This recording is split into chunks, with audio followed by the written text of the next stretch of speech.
Hey, Pastor Steve Waldron. I hope you're having a great day or night in Jesus. This is, of all the Bible atlases, and I think, most of the major ones, if not all of them, but at least most, this is my favorite, and it's the new Moody Bible Atlas. I was joking with Sister Waldron, it's so moody, you never know if it's going to be angry, sad, happy, joyful, whatever. That was a joke. No offense, D.L. Moody. Barry Betzel, it's been my experience. He's from Bob Jones, I think. He is just my personal favorite in things concerning geography, and let me say historical geography of the Bible land.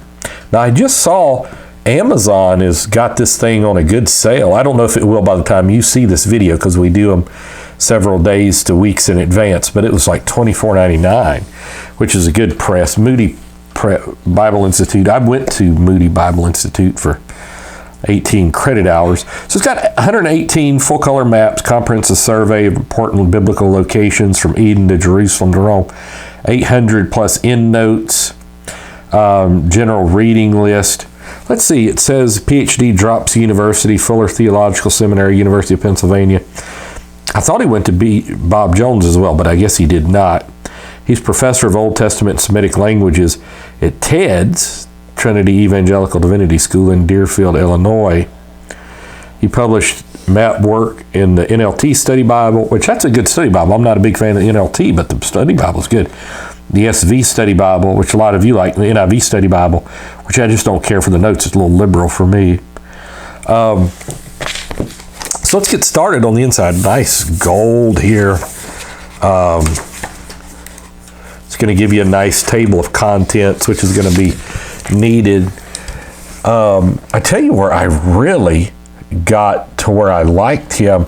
I was studying the 70 nations of Genesis 10, and he did really the best job I think I've ever seen anybody do on that. I'm sure there's probably better jobs, because I certainly don't know everything and everybody who's ever attempted to write on that, but just of the limited, very limited amount I've looked at, he was great. But Tripper Longman, I remember when Tripper Longman used to write like kind of Christian self-help books, and then he became like a real biblical scholar. Doug Moo, Judy Myers, who was the owner of Better Way when I managed it, she knew Doug Moo, John Oswalt, Wesley Biblical Seminary. Man, it's just, you wonder even where to start. So districts in the Old Testament, he's just so good, so thorough. But I would put a Bible Atlas, let's say you just wanted a few books in your library. You're going to need a Strong's. I would say a Strong's Concordance. Cruden's is good to carry with you, a Cruden's Concordance. Vine's maybe, but Strong's for sure, just to find everything. And then the New Unger's Bible Dictionary, but you're not going to go wrong with the Holman Bible Dictionary or the Nelson's Illustrated either. I'm just saying, just a basic Bible library. Wilmington's Guide to the Bible or Haley's Bible Handbook, you're going to do right. And this is going to be right up there with those things. Look at this, major archaeological sites in Palestine.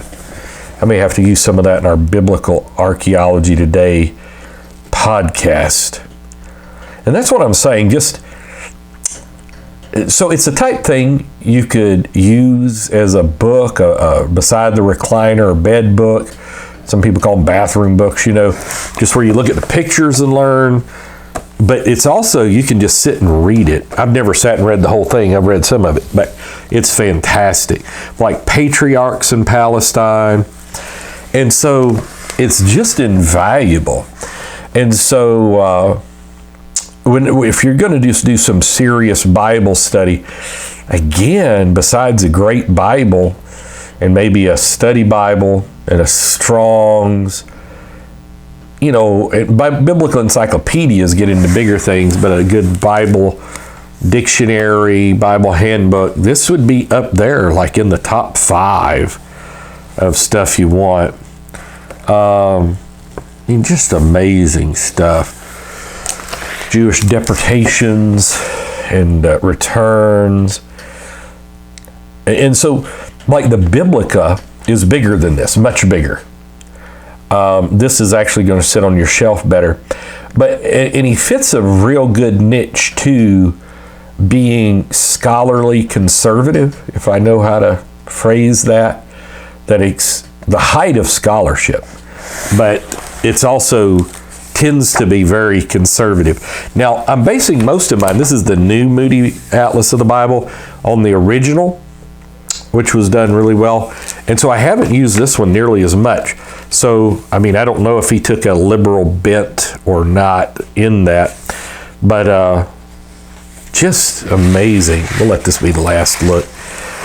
You know, if I had any complaints at all, the print size is maybe just a tad small, but if you make it any bigger, you make the book bigger. And I wouldn't want to make this book really any bigger, because then it just gets unwieldy, because it's thin right now. You know, it's a big book, but it's thin. See, it looks like it's got decorative headband. Yeah, it is, you know, Smith sewn, so it lays flat for you too. So you really don't need to break it in. Wow, what pictures. Let's just do a quick, I won't have Sister Waldron zoom in. So it's about 11.4 by 8.6, which is thick, but I mean wide, but it's only just a smidge over an inch thick. So that's kind of its saving grace. So one of my personal favorites, and maybe my personal favorite Bible Atlas, but I'm talking about of any Bible study help. You know, I personally would probably, if you've gave me a Bible, a Strong's, a New Unger's, and maybe this. Now, I do like Wilmington's Book of Bible List and stuff too. That's an underrated Bible study help. So God bless. We love you. Thanks for being here. And my people are destroyed for a lack of knowledge, taken into captivity because they have no knowledge. So we just want everybody to know Jesus and let the knowledge of God cover the earth as the waters cover the sea, so to speak. God bless you. Thanks for being with us. Hit subscribe, bell notification. Join us daily. Love you. God bless. Bye.